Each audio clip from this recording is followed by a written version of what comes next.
El trabajo que vamos a presentar se titula "Las feromonas humanas putativas específicas del sexo no afectan las percepciones de género, las calificaciones de atractivo o los juicios de infidelidad de rostros del sexo opuesto". En esta diapositiva queremos hacer una introducción general de las feromonas en mamíferos.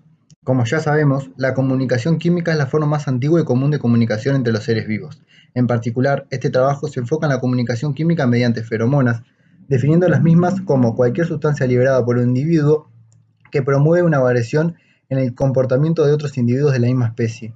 Para que una molécula cuente como feromona, esta debe generar un comportamiento innato, no algo aprendido, y esto es muy difícil a veces de verificar en algunos animales. A diferencia de lo que ocurre en insectos, en mamíferos, las feromonas en general están compuestas por varias moléculas, que además pueden provocar diferentes comportamientos dependiendo del contexto. En los mamíferos, las feromonas sexuales pueden indicar de manera diversa el celo, vínculos entre parientes, interrumpir el embarazo en presencia de machos desconocidos o delinear límites territoriales. En humanos, que son el objeto de estudio del presente trabajo, no se han identificado aún feromonas sexuales. Sin embargo, es lógico pensar, considerando la ubicación filogenética de los humanos entre los taxones que usan feromonas sexuales, que los humanos también las usan en cierto punto para identificar y evaluar posibles parejas. También, dicho esto, es posible que hayamos perdido respuestas a estas feromonas durante el tiempo evolutivo debido a la falta de presión de selección que tienen los humanos. Ahora vamos a hablar un poco de cómo fue la historia de estas posibles feromonas. En 1991, una empresa de perfumes llamada Erox le presenta dos compuestos a un grupo de científicos para analizarlos, como posibles olores que afectan el comportamiento humano. La compañía Erox tenía claros intereses comerciales en el descubrimiento de feromonas humanos. Estos estudios realizados dieron como resultado que en unos pocos participantes los compuestos androstadienona and asociada a hombres y estratetraenol est asociada a mujeres activaron un órgano cerca del aparato olfativo, de una forma sexo específica. Este órgano es el que percibe las feromonas en otros animales. Con estos resultados, la compañía patentó estos compuestos como posibles feromonas humanas. Los autores nunca dieron detalles de cómo extrajeron, identificaron, bioensayaron y demostraron que estas moléculas son feromonas putativas. Lo que sí se sabe es que el organismo produce estos compuestos, pero no se ha demostrado su actividad como feromonas. Además, el órgano mencionado anteriormente se cree que no cumple ninguna función hoy en día en los Homo sapiens. Sin tomar en cuenta todo esto, estos dos compuestos fueron rápidamente aceptados como feromonas humanas por la comunidad, no solo no habiéndose examinado mucho, sino que cortó futuras investigaciones de otros compuestos que sí podrían serlo. Los dos candidatos como feromonas sexuales en humanos son AND y EST, como lo dije anteriormente. Los hombres producen AND en las axilas y los testículos, y este mismo esteroide aparece en la orina de las mujeres en cantidades más pequeñas que en los hombres y es utilizado para sintetizar EST en el tercer trimestre del embarazo. Hablando un poco de los compuestos particularmente, AND es un esteroide endógeno, es un compuesto sintetizado a partir de androstadienol por una deshidrogenasa.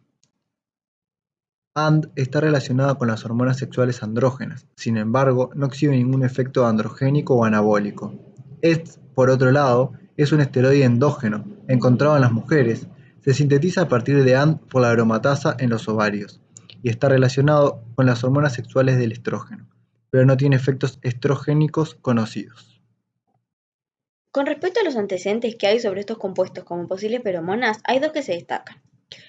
Uno es un estudio realizado por Sexton et al. En el que se estudian mujeres que están teniendo citas rápidas. A unas mujeres se les pone un control y a otras un tratamiento con AND. Los resultados muestran que las mujeres que fueron expuestas a AND se sienten más atraídas por los hombres que las mujeres expuestas al control. El otro es un estudio realizado por Zhou et al. En el que muestran a hombres heterosexuales, hombres homosexuales y mujeres heterosexuales un video de una persona con género neutro caminando, mientras que son expuestos a diferentes estímulos, AND, EST o control. Los resultados mostraron que los hombres heterosexuales tendían más a asignarle género femenino cuando eran expuestos a EST, mientras que mujeres heterosexuales y hombres homosexuales tendían más a asignarle género masculino cuando eran expuestos a AND. Bueno, el objetivo de este trabajo es examinar los efectos de las supuestas feromonas sexuales en las percepciones del género facial, el atractivo y la infidelidad. Las hipótesis de este trabajo son tres. La primera es que los participantes, al ser enfrentados a una cara neutral en cuanto al género, deberían indicar que es hombre cuando son expuestos a ANT y mujeres cuando son expuestos a EST. Esto indicaría que las supuestas feromonas sexuales afectan la percepción de género. La segunda hipótesis indica que los participantes calificarían las caras de manera diferente por su atractivo, dependiendo si se exponen a ANT, EST o un aroma de control. Específicamente, las caras deben parecer más atractivas cuando el participante se lo expone a la feromona del mismo sexo que de la cara que están viendo, debido al refuerzo de las modalidades olfativas y visuales. Por el contrario, las caras emparejadas con la feromona del género opuesto deben parecer menos atractivas debido a la información de género contradictoria o ambigua recibida por vía olfativa y visual. La última hipótesis es que las diferencias causadas por la exposición de ANT-OEST podrían extenderse a las calificaciones de infidelidad previstas en posibles parejas. Si estas sustancias proporcionan pistas para una posible competencia reproductiva, las caras pueden parecer más infieles cuando se las presenta la feromona del género opuesto, ya que la feromona del género opuesto podría interpretarse como evidencia de apareamiento reciente o frecuente. Ya metiéndonos en la parte experimental, se reclutaron a participantes caucásicos, heterosexuales y no fumadores, 43 hombres y 51 mujeres. Se hicieron dos tareas. La primera tarea probó la percepción de género y la segunda evaluaron las percepciones de atractivo e infidelidad. Para controlar las diferencias individuales en las calificaciones, cada participante completó la misma tarea 2 veces, en 2 días consecutivos, y cada día recibió diferentes estímulos olfativos. Un día, pseudo-aleatoriamente, se les asignó un estímulo pudiendo ser ANT o EST, enmascarado con aceite de clavo, y al otro día el control. El orden del estímulo, tratamiento primero o segundo, fue aleatorizado para contrarrestar los posibles efectos de la familiaridad o el aprendizaje. Los tratamientos se administraron con una bola de algodón pegada debajo de la nariz, de modo que los participantes estuvieron expuestos al estímulo asignado durante cada una de las sesiones de computadora. En la primera tarea realizada, se mostraron a los participantes 5 caras con género neutro durante 2 segundos cada una, y requirió que el participante asignara un sexo a cada cara. Se va a tomar la proporción de caras percibidas como femeninas que se registren cada día, y con esto se creó una puntuación de diferencia para cada participante. Para explicar cómo funciona esto, vamos a dar un ejemplo. Si un participante, luego de ver 5 caras neutras, asigna 3 como mujeres, con el estímulo, este participante tiene una puntuación de 0.6, o sea, el 60% asignado como mujeres. Eso ese día, pero al día siguiente va otra vez y tiene otro valor, por ejemplo 0.4, por lo que el dato obtenido de este participante sería una puntuación de 0.2, ya que estamos hablando de que el 0.6 fue obtenido en tratamiento y el 0.4 obtenido en el control y se realiza la resta. Luego, para hablar un poco de cada cara, las caras de género neutro se hacen transformando 5 caras masculinas y 5 caras femeninas tomadas de un grupo de imágenes aleatoriamente y procesadas por un programa informático. En la segunda tarea, a los participantes se les mostraron fotografías en color de una vista frontal de rostros adultos caucásicos del sexo opuesto con expresiones neutras durante 2 segundos cada una. En la forma en la que se presentan las imágenes, ocultan la mayor parte del cabello de las caras, dejando visible el contorno de las mismas. Los participantes registraron el atractivo y los puntajes de infidelidad cada uno en una escala del 1 al 10 para cada cara. Luego se crearon puntajes de diferencia, o sea que a cada participante se le hace un promedio entre todas las calificaciones que asignó cada día, para luego restar el promedio del día que se hace el tratamiento menos el día que está expuesto al control. La adquisición de los compuestos que se utilizaban en este trabajo se hizo en una empresa estadounidense que se dedica a hacer esteroides para la investigación. En cuanto a la preparación de los esteroides, para hacerlo se siguió el procedimiento utilizado por Seu et al. Que se habló en antecedentes. Entonces se suspendieron 500 micromolar de la feromona putativa en 4 mililitros de solución de propilenglicol y aceite de clavo al 1% volumen-volumen para el tratamiento ya sea ANT o EST. Luego, el tratamiento control consistió en una solución de propilenglicol de aceite de clavo al 1% volumen-volumen. Es importante destacar que el aceite de clavo se usa comúnmente para enmascarar y controlar cualquier olor detectable y para garantizar que los tratamientos no se distingan por el olor. Los resultados obtenidos en el trabajo fueron los siguientes. Para la prueba de clasificación de género, tenemos que una puntuación de diferencia distinta de 0 indicaría un efecto de las feromonas en la percepción de género. Por lo tanto, una puntuación de diferencia positiva entre los participantes expuestos a EST respaldaría la predicción de que la sustancia señala la feminidad. Y una puntuación de diferencia negativa entre los participantes expuestos a ANT respaldaría la predicción de que ANT señala la masculinidad. Las puntuaciones de diferencia de todos los participantes se agruparon y se analizaron con 3 factores. Por un lado, la feromona, o sea, si fueron sometidos a ANT o EST. Por otro lado, el sexo del participante y por otro lado, el orden del estímulo, o sea, si recibieron el tratamiento en el primer día o en el segundo. El test estadístico que se realizó fue ANOVA, el cual no indicó efectos significativos de ningún factor en los puntajes de diferencia. Esto lo podemos ver por un lado, observando el p-valor.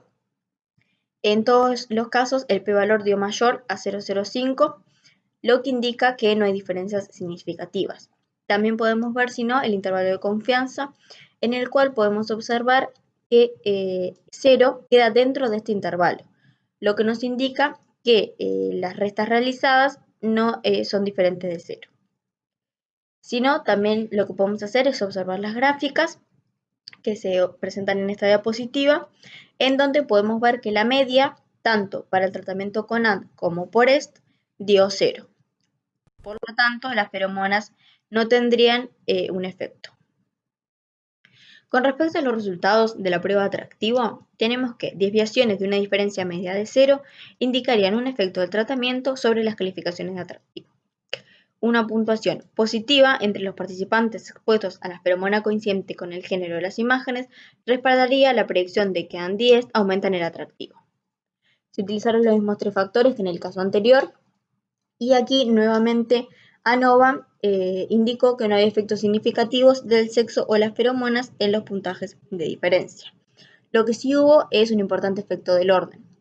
Si bien no hubo diferencias en las calificaciones entre los dolores de tratamiento y control cuando el tratamiento se administró en el primer día, cuando el tratamiento se expuso en el segundo día se registraron puntajes de diferencia negativos. Por último, con respecto a los resultados de la prueba de infidelidad, se observa que una desviación de 0 indicaría nuevamente un efecto de las feromonas.